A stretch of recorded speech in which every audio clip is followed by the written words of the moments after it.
Welcome to our channel. ప్రస్తుతం ఆంధ్ర రాష్ట్రంలో ఒక కొత్త పోకడకు రాజకీయ పార్టీలు తెరలేపాయంటే ఎస్ అని చెప్పుకోవాలి. అయితే పూర్తిగా విశ్లేషణ చేయడానికి మనతో ఉన్నారు లింగంనేని శివరామకృష్ణ గారు. సార్తో మాట్లాడి ఆ విషయాలు ఏంటో తెలుసుకుందాం.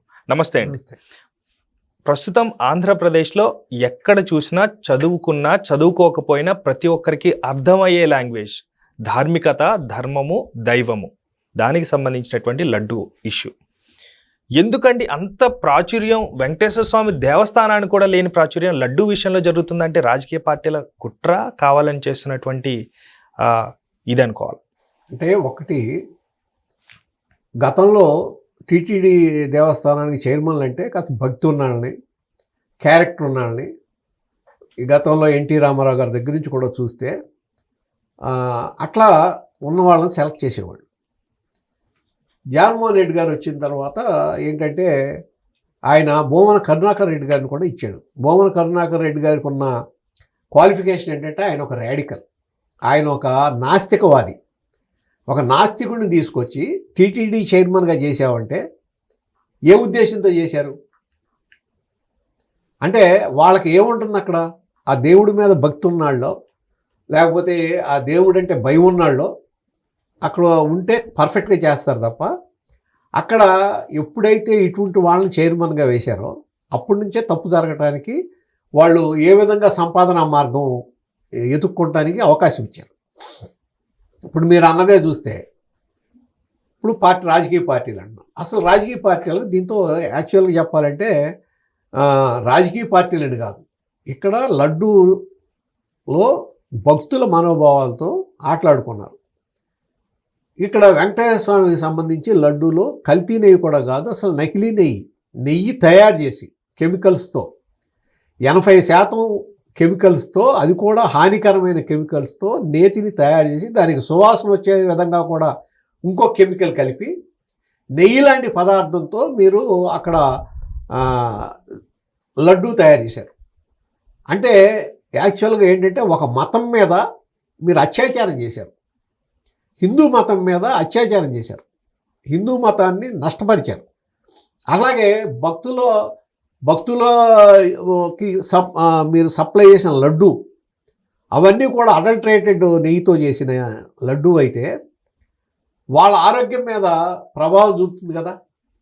ఇప్పుడు ఫుడ్ అడల్టరేషన్ యాక్ట్ కింద వాళ్ళ మీద ఎందుకు యాక్షన్ తీసుకుంటలా? ఇంకో కేసు ఎందుకు పెడతలా? అడల్టరేషన్ ఉంది కదా, మీరు పెట్టాలి కదా, వాళ్ళ మీద కేసు పెట్టాలి కదా. ఇంకొకటి, టీటీడీ దేవస్థానంలో ఎగ్జిక్యూటివ్స్ ఉన్నారు. వాళ్ళ పని ఏంటి అసలు? బోర్డు ఏది చెప్తే అది ఏది తలవిపేసి చేయటం కాదు కదా. బోర్డు తప్పు చేస్తే మీరు తప్పు చేస్తున్నారని అక్కడ రికార్డ్ చేయాలి, వాళ్ళు నోట్ రాయాలి, ఏమీ లేదు. అట్లాగే ఇప్పుడు ఇన్ని అపచారాలు జరుగుతుంటే, ఇన్ని తప్పులు జరిగితే ఇంకా మాదేం తప్పు లేదని చెప్పుకుంటామంటే అది పూర్తిగా రాజకీయ ప్రేరేపితం. అట్లాగే అసలు దేవుడు అంటేనో లేకపోతే మతం అంటేనో భయం లేకపోవటమే.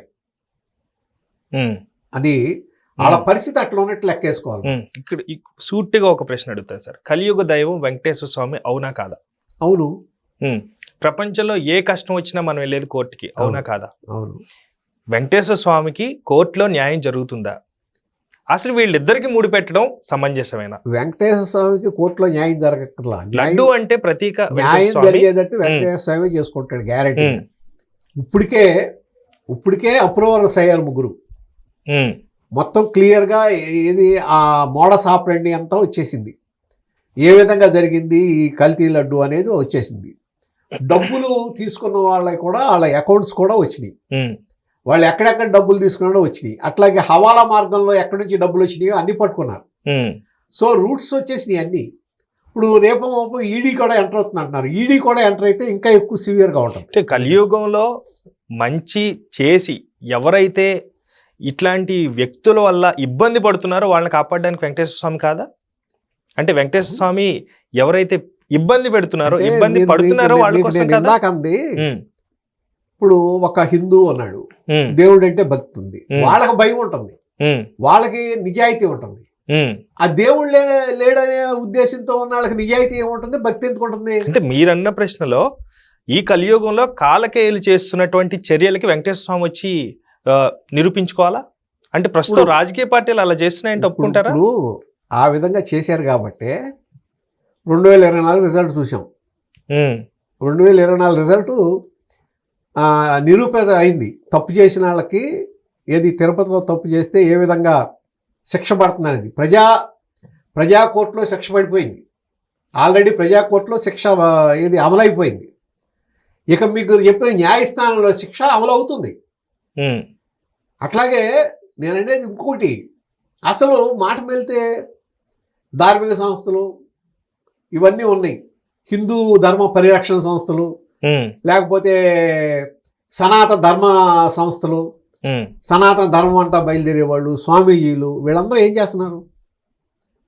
వీళ్ళందరూ దేనికి ఉన్నారు? హిందూ ధర్మ పరిరక్షణ అన్నప్పుడు హిందూ ధర్మాన్ని పరిరక్షించకుండా హిందూ ధర్మానికి అపచారం జరిగితే, అక్కడ వెంకటేశ్వర స్వామి గుళ్ళో అపచారం జరిగితే దాదాపు కొన్ని కోట్ల మంది 20 కోట్ల లడ్డూలు తయారు చేశారు కదా. తర్వాత అదే సేమ్ మళ్ళీ శ్రీశైలం కూడా పంపించారు కదా, అదే నెయ్యి. అన్ని కోట్ల మందికి అపచారం జరిగితే అన్ని కోట్ల మందికి మీరు ఇది కల్తీ లడ్డూ పంపిస్తే, వాళ్ళ ఆరోగ్యంతో చెలగాడబడితే వాళ్ళ మీద మీరు ఏమి చర్యలు తీసుకుంటున్నారు అనేది ముఖ్యం. కానీ రాజకీయ పార్టీలు ప్రస్తుతం హిందూ ధర్మ పరిరక్షణ కాదు, విభజించు పాలించుని మీరు సపోర్ట్ చేస్తారా? అంటే వర్కౌట్ అవుతుందంటారా? విభజించు పాలించు అనేది చేయటానికి ట్రై చేస్తారు. కానీ ప్రస్తుతం జరుగుతున్నది అదే అంటే మీరేమంటారు? ధర్మం, రక్షణ అండ్ హిందూ ఒకడు, ధర్మం ఒకడిది, రక్షణ ఒకడిది, ఇలా విభజించి రాజకీయ పార్టీ ఎవరైతే గొర్రెలుగా చేశారో వాళ్ళతో ఆడిస్తున్న ఆట అంటే మీరేమంటారు? ఎవరితో ఆడిస్తున్నారు అంటే అసలు నాస్తికులు కూడా మాట్లాడే విషయాలు చూస్తే నాస్తికులు మాట్లాడతారు. వాళ్ళు ఇప్పుడు దేవుడు ముసుగులో కనిపిస్తున్నారు కదా. మీరు దేవుడు ముసుగులో అని కాదు, ఇప్పుడు టీటీడీలో ఇదివరకటికి ఇప్పటికి అన్య మతంలో ఉన్న వాళ్ళని ఉద్యోగాల్లో నుంచి చాలా మంది తీశారు, చాలా మంది తొలగిస్తున్నారు, అక్కడ నుంచి లేకపోతే ట్రాన్స్ఫర్ చేస్తున్నారు. వేరే మతం వాళ్ళు అక్కడ ఉండకూడదు అనేది ఒక సిస్టమ్ ఉంది. ఏ గుళ్ళు అయినా అంతే కదా, ఎక్కడైనా అంతే, మసీదులైనా అంతే. మసీదులోకి హిందువుని పెట్టుకోరు కదా, లేకపోతే చర్చిలో హిందువుని పెట్టుకోరు కదా, స్వధర్మం, అది స్వధర్మం, తప్పు లేదు. పైగా మీకు తిరుపతిలో వచ్చిన ప్రతి పైసా ప్రతి రూపాయి భక్తులు ఇచ్చింది. వాళ్ళు ఒక దేవుడి మీద భక్తితో వాళ్ళు సమర్పించుకున్న డబ్బుని మీరు దుర్వినియోగం చేసి దాన్ని మీరు అవినీతి పనులు చేసి తినేసి తింటమే కాకుండా ఘోరమైన అపచారం చేస్తే, ఇంత అపచారం చేస్తావా నువ్వు అని చెప్పి తిరుగుబాటు చేయని, లేకపోతే బయటికి రాని, విమర్శలు చేయని ధార్మిక సంస్థలు ఏమనాలి మనం? అవి ధార్మిక సంస్థలేనా? ధార్మిక సంస్థలు ముసుగులో మీ సొంత లాభం చూసుకుంటున్నారా? కానీ రాజకీయాలు అప్డేట్ అయినాయి కదండి. ధర్మంతో భక్తితో గుడికొచ్చి దేవుడిని చూస్తే దేవుడు, భక్తితో రూపాయి తీసుకుంటే కూడా దేవుడే అన్న ప్రస్తుత రోజుల్లో జనాల్ని మారుస్తూ రాజకీయ పార్టీలు ధర్మం అనే పేరుతో కుర్చీ కోసం పోట్లాడుతున్న రాజకీయ పార్టీల గురించి మీరేమంటారు? ఇప్పుడు ధర్మం అంటే ఒకటి, డబ్బులు అనేది ఒక్క హిందూ మతమే కాదు, కానుకల డబ్బు అంటే కానుక అనుకోండి, అన్నిట్లోనూ ఉన్నాయి. మీరు ముస్లిం దాంట్లో కూడా వాళ్ళు కానుకలు ఇస్తారు, చర్చికి కానుకలు ఇస్తారు, ఇవన్నీ సహజం. ఏంటంటే వాళ్ళు మేము ఆ విధంగా చేయటం మూలాన మంచి జరుగుతుంది అనేది భక్తుల మనోభావం. అది ఏ మతమైనా కానీ వాళ్ళ అభిమతం, వాళ్ళు ఆ విధంగా చేసుకుంటారు. ఇక్కడ జరుగుతుంది ఏంటి, ఒక చిన్న ఇష్యూ జరిగితే, ఒక ఫిలిం వస్తేనే మహమ్మద్ ప్రవక్తకి ఆయన నిలబడితే నీడబడింది అని చెప్పి ఒక సినిమాలో ప్రపంచవ్యాప్తంగా ముస్లిమ్స్ రియాక్ట్ అయ్యారు. అంటే మహమ్మద్ ప్రవక్తకి నీడబడుతుందా పడదని. అట్లాగే వేరే విషయాల్లో కూడా రియాక్ట్ అవుతున్నారు. ఆ విధమైన కోఆర్డినేషను, లేకపోతే ఆ విధమైన మతం మీద ప్రేమ హిందువులకి ఎందుకు కొరబడుతుంది? అంటే హిందువులు అంటే బయటకు వచ్చి ఏం చేయక్కర్లా, మీరు నిరసన చెప్పొచ్చు, ఏం జరిగింది అనేది నిరసన తెలియజేస్తే, ఇవాళ మేం చేసింది తప్పు చేసి తప్పు జరిగిందని చెప్పి సిట్టు రుజువులతో సహా సమర్పిస్తే, ఇంకా మేము తప్పు చేయలేదని చెప్పి మాట్లాడుతుంటే వాళ్ళని నిలదీయాల్సిన బాధ్యత ధార్మిక పరిషత్తు, ధార్మిక సంస్థలు, హిందూ పరిరక్షణ సంస్థలు, ఆర్ఎస్ఎస్, బజరంగ దళ్, వీటిలన్నిటికీ ఉంది. బజరంగ దళ్ ఎక్కడో వెళ్ళిపోయి అక్కడ ఏది ఇది పార్కుల్లో లవర్స్ ఉంటే వాళ్ళని వెళ్ళి కొడతాం కాదు, లవర్స్ డే రోజున వెళ్ళి. ఇది కూడా అదే, ఉమ్, ఈ పని కూడా మీ బాధ్యతే. దీన్ని ఎందుకు టేకప్ చేయట్లేదు? దీన్ని టేకప్ చేయకుండా మిమ్మల్ని ఎవరు అడ్డుకుంటున్నారు? ఉమ్, అంటే ఇదేమి అపచారం జరగలేదని మీ ఉద్దేశమా? అపచారం జరగలేదు కాబట్టి మనమే యాక్షన్ తీసుకోవక్కర్లేదు అనేది మీ ఉద్దేశమా? ఉమ్, అసలు ఆ విధమైన ప్రెషర్, ఆ విధమైన మతపరమైన ప్రెషర్ ఎందుకు తీసుకురాట్లా?